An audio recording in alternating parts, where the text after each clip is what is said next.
অসম বংগ সীমান্তৱৰ্তী সংকোচ নদীৰ চৰত আৰক্ষীৰ অভিযান। সংকোচ নদীৰ ঘোলানি মাৰি টাপুত গোসাইগাঁও মহকুমা আৰক্ষীৰ এটা বৃহৎ দল গৈ উপস্থিত হয় আৰু নষ্ট কৰি দিছে 10 বিঘাতকৈও অধিক আফিং খেতি।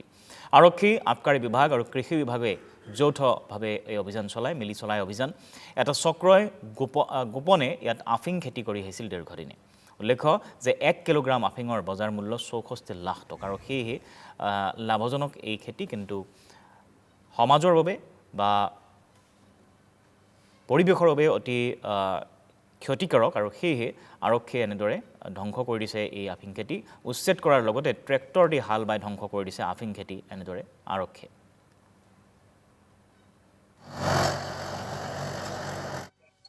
এইটো জেগাৰ নাম গোলানি টাপু হয়, গোসাইগাঁও সাব ডিভিজনৰ আণ্ডাৰৰ গোসাইগাঁও ৰেভিনিউ চাৰ্কলৰ আণ্ডাৰত। আমি ইয়াতে খবৰ পাইছোঁ যে ইয়াতে অবৈধভাৱে পপি খেতি কৰি আছে। তো এইখিনি গভৰ্ণমেণ্টৰ ডাইৰেকশ্যন মতে আমি ইয়াতে এইখিনি ডেষ্ট্ৰয় কৰিবলৈ আহিছোঁ।